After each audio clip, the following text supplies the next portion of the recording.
मंचला recording studio. कोनो बहाना हो भगवान मिला दो न जान से। शिवानी डीजे शंकरपुर बिहार। शिवानी डीजे शंकरपुर बिहार। आप अभी सुन रही हैं डीजे संतोष राज की चैनल से। कोनो बहाना हो भगवान मिला दो न जान से। मन नहीं लगैया जे हमारा चल गेल गाम से। मन नहीं लगैया जे हमारा चल गेल गाम से। कोनो बहाना हो भगवान मिला दो न जान से। कोनो बहाना हो भगवान मिला दो न जान से। दिल धर कैया रोजे ओ करे है नाम से।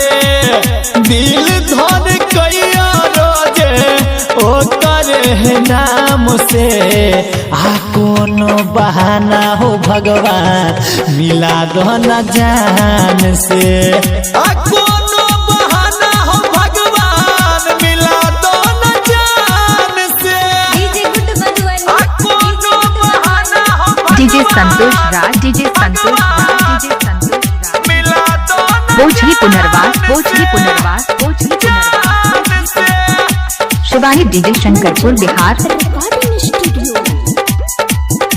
कोनो बहाना हो भगवान मिला दो न जान से।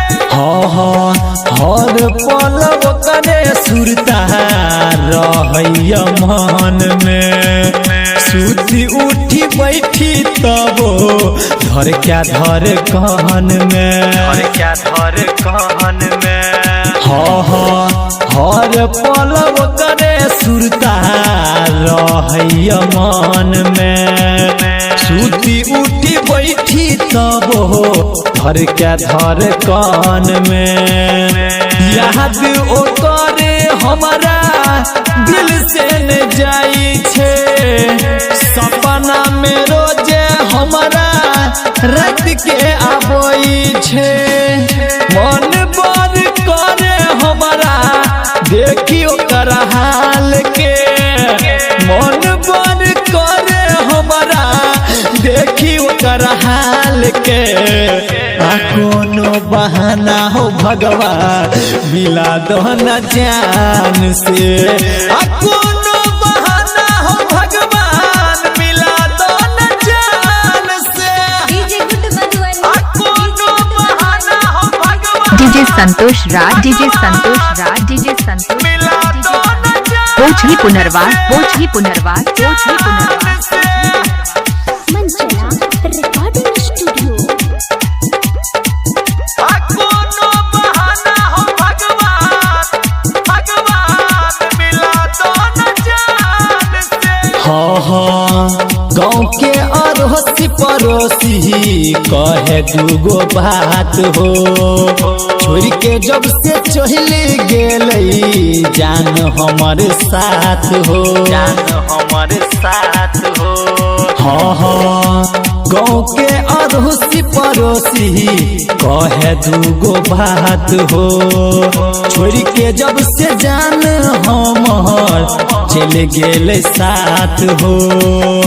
पागल के भेष में हम आप रहई छी।